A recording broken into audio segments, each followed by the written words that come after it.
السلام علیکم ورحمۃ اللہ وبرکاتہ۔ الحمد للہ رب العالمین والصلاة والسلام علی رسولہ الکریم ومن تبعهم بإحسان إلی یوم الدین، اما بعد۔ اعوذ باللہ من الشیطان الرجیم، بسم اللہ الرحمن الرحیم۔ یا ایہا الذین آمنوا کتب علیکم الصیام کما کتب علی الذین من قبلکم لعلکم تتقون۔ سورۃ البقرہ آیت نمبر 183۔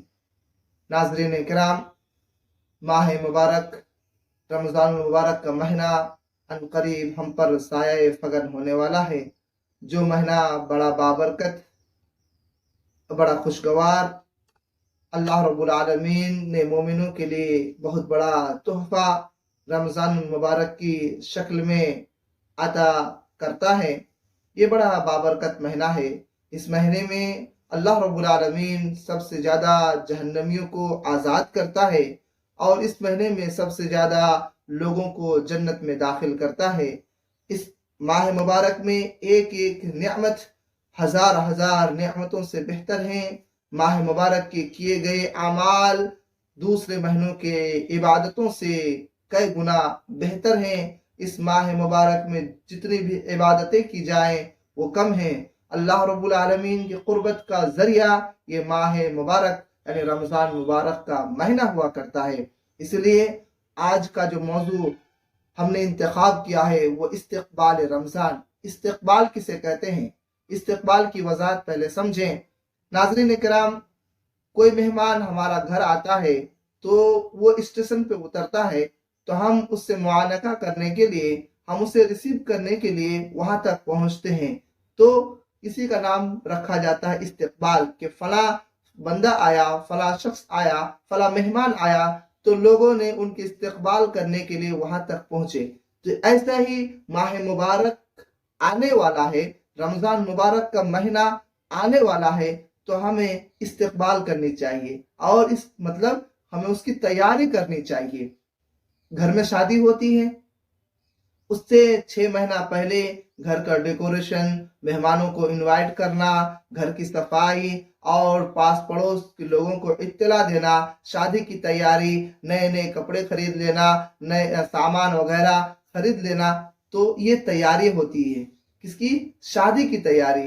ایسے ہی ماہ مبارک کا جو ابھی 10-15 دن باقی ہیں تو یہ آنے والا ہے، تو اس سے پہلے ہمیں اس کی تیاری کرنی چاہیے۔ اب رمضان مبارک کا مہینہ آ رہا ہے تو ہم اس کی تیاری کیا کریں گے؟ نئے کپڑے پہن لیں گے، اچھے کھانے تیار کرا لیں گے، اور اسی طرح سے حلوہ، سوجی وغیرہ اور دوسرے مٹھائی خرید کر رکھ لیں گے اپنے گھر میں۔ کیا یہی تیاری کا نام ہے؟ نہیں میرے بھائیوں، یہ تیاری کا نام نہیں ہے، بلکہ تیاری کا مطلب یہ ہے انما الاعمال بالنیات۔ اپنے اخلاص کو صاف کر لینا ہے، اپنی نیت کو درست کر لینا ہے، ریا اور نمود سے دور رہنا ہے، شہرت طلبی سے دور رہنا ہے، اپنے دل کی پاکیزگی اور اپنے دل کی صفائی کو کر لینا ہے۔ اور روزے کا مقصد بھی تو یہی ہے۔ اللہ رب العالمین سورہ بقرہ آیت نمبر 183 کے اندر فرماتا ہے، یا ایھا الذین آمنوا کتب علیکم الصیام کما کتب علی الذین من قبلکم لعلکم تتقون۔ اے ایمان والو، تم پر روزے فرض کر دیے گئے جیسا کہ تم سے پہلے والوں پر روزے فرض تھے۔ لعلکم تتقون، اللہ رب العالمین نے مقصد بتا دیا تاکہ تمہارے اندر تقوی، پرہیزگاری پیدا ہو جائے، یعنی اللہ کا خوف پیدا ہو جائے، اللہ کی خشیت پیدا ہو جائے، اللہ رب العالمین کے ذکر و اذکار سے تمہارے جسم کے رونقیں کھڑے ہو جائے، اور تمہارا ایمان میں اضافہ ہو جائے، اور جہنم سے ڈرنے لگ جائیں، جنت کے مشتاق ہو جائیں، جنت کی آرزو ہو جائیں، جہنم سے پناہ مانگنے لگے۔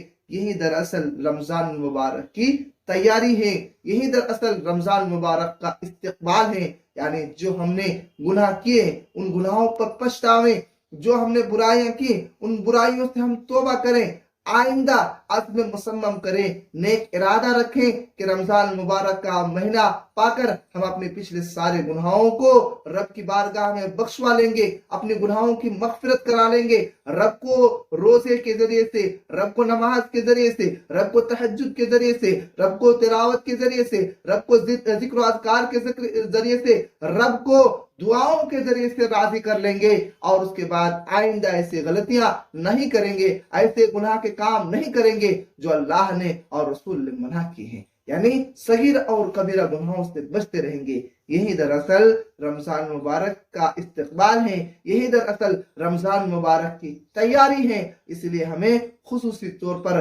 اس مہینے کی آمد سے پہلے اپنے دل کی صفائی کر لینی چاہیے۔ یہی تقویٰ ہے، یہی پرہیزگاری ہے اور یہی اخلاص ہے اور یہی رمضان مبارک کا استقبال ہے، یہی رمضان مبارک کی تیاری ہے۔ میرے دینی اسلامی بھائیوں، بڑا خوش نصیب ہوتا ہے وہ شخص جسے ماہ مبارک نصیب ہو جائے، بڑا خوش نصیب ہوتا ہے وہ شخص جسے رمضان مبارک کا مہینہ مل جائے اور 30 روزے پا کر اپنے گناہوں کی مغفرت بارگاہ الہی میں کرا لے۔ سلف صالحین کا عقیدہ تھا، سلف صالحین کا معمول تھا، ہمارے اسلاف کا یہ طریقہ تھا، یعنی ہمارے پروجوں کا، جو ہم سے پہلے گزر گئے جو نیک لوگ تھے، ان کا طریقہ یہ تھا کہ جب رمضان مبارک کا مہینہ گزر جاتا تو 6 مہینے کے بعد پھر رمضان مبارک کی آمد کی دعا رب سے کیا کرتے تھے کہ اللہ پھر دوبارہ رمضان مبارک کا مہینہ نصیب فرمانا، دوبارہ رمضان مبارک کا مہینہ نصیب فرمانا۔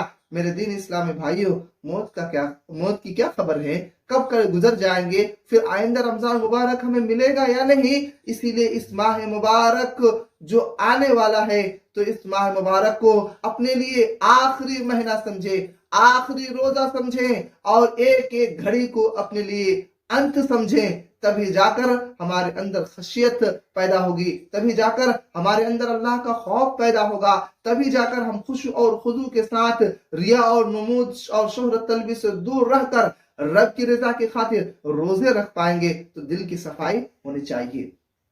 اور اسی طرح سے رمضان مبارک کی بے شمار فضیلتیں ہیں، انشاءاللہ آئندہ دوسری پارٹ میں انشاءاللہ اس کا ذکر کروں گا۔ اللہ رب العالمین سے دعا ہے ہم سب کو اس ماہ مبارک کی تیاری دل کی صفائی کے ساتھ اور کپڑوں کی نظافت کے ساتھ کرنے کی توفیق دے۔